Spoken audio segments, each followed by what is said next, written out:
depuis bien longtemps d'avance, j'ai souvent lutté contre l'injustice. J'étais profondément éduqué dans la doctrine, pour ainsi dire, vraiment chrétienne. J'avais ce sentiment et mon père, ma mère m'ont toujours dit il ne faut pas être méchant, il faut être bon envers les gens, même quand on vous a frappé, il ne faut pas répondre. Et alors je n'ai jamais compris dans ma vie pourquoi à l'école on nous enseignait il faut être bon, il faut la charité chrétienne, il faut l'amitié entre les hommes. Comment on peut concilier l'instruction que les Européens nous donnaient à l'école, les principes de civilisation et de morale, avec les actes que ces Européens commettaient vis-à-vis des populations noires. Et c'est en faisant cette observation au jour le jour, à comparer les principes qu'on nous enseignait, les actes que ceux qui nous enseignaient commettaient. Et alors, je voyais chaque fois la contradiction. C'est alors que j'ai commencé à prendre de plus en plus conscience, n'est-ce pas, alors, j'ai commencé, n'est-ce pas, à étudier les révolutions à travers l'humanité, très souvent la révolution française, les causes qui ont été à la base de cette révolution. Pourquoi ces gens se sont révoltés? Pourquoi ils ont lutté pour la liberté? Et j'ai compris que vraiment, à travers toutes les révolutions, il y a un élément profond. C'est la lutte contre l'injustice, contre l'oppression. ED Télévision, la chaîne de la diaspora congolaise. ED Télévision, pour le rendez-vous des internautes. Sur le Zaïre financièrement malade, beaucoup de médecins se penchent. Chacun avec son diagnostic et ses recettes thérapeutiques. Qui pour un traitement de choc, qui pour une chirurgie radicale. Analysons ensemble la situation et permettez-moi de vous proposer des solutions. Avant tout, je tiens à affirmer de la façon la plus formelle que le Zaïre est un État solvable. Le potentiel économique et humain de notre grand et beau pays suffit à garantir sa solvabilité. Notre pays n'est pas le premier ni le dernier au monde qui ait momentanément des difficultés économiques et financières. Le Zaïre, conscient de ces difficultés, a lui-même pris le devant pour rencontrer ses créanciers et avoir une discussion franche avec eux, en vue de se mettre d'accord sur un nouvel échéancier.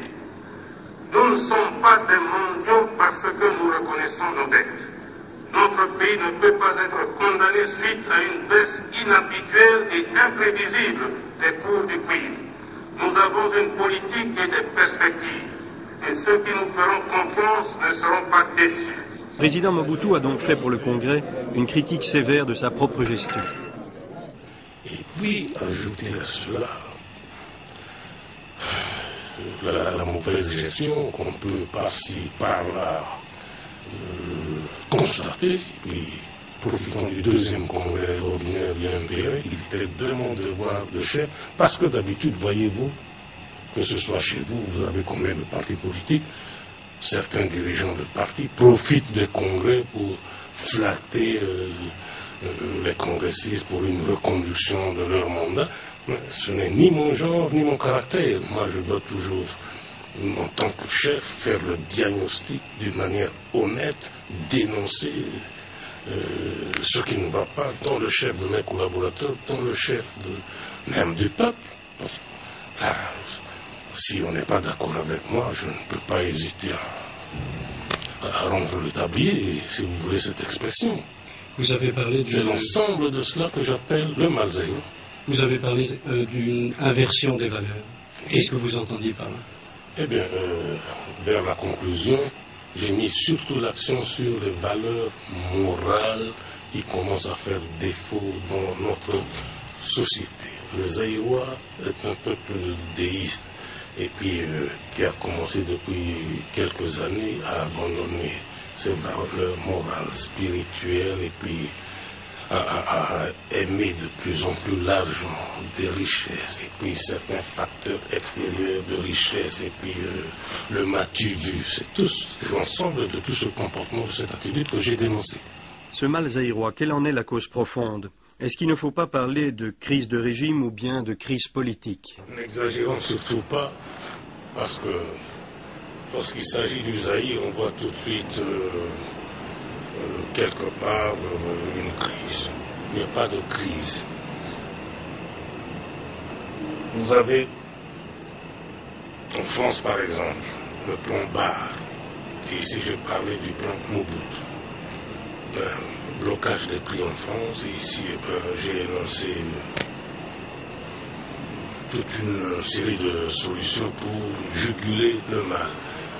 Je vous cite quelques exemples qui ont conduit à cette situation. Avant cette crise de 1974, le Zaïre sortait 50 millions de dollars par an pour le carburant. Ce chiffre est à multiplier par 4,5 aujourd'hui. Avant 1974, la tonne de cuivre nous rapportait 120, voire même 130 000 francs belges la tonne. Aujourd'hui même où nous parlons, il est à 41 000.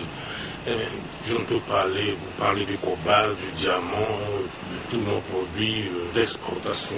C'est l'ensemble de cela, et j'ai toujours eu le courage de dire à mon peuple, très ouvertement, très honnêtement, ce qui ne va pas. Voilà, à telle date, tel produit, tel minerai nous rapportait autant. Aujourd'hui, c'est tombé à tel prix. Et à cause de cela, nous devons serrer la ceinture et tout. Eh bien, et puis dans les cases, vous avez ceux qui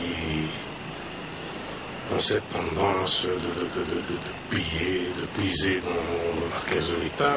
J'ai dénoncé tout cela dans mon discours.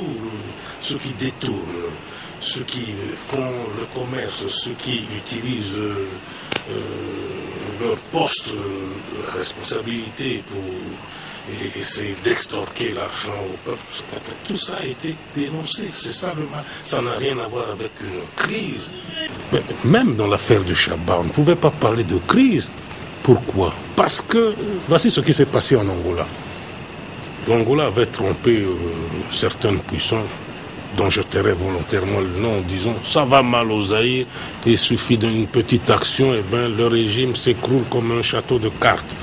Eh bien, c'est le contraire qu'on a vu. Vous avez suivi depuis votre pays, la Belgique, l'unanimité de mon peuple dans l'action autour du chef de l'État. J'ai quitté pendant 35 jours mon pays pour le Chabat. Je me suis installé là-bas jusqu'à la fin. J'ai conduit le combat jusqu'à la fin. Eh bien,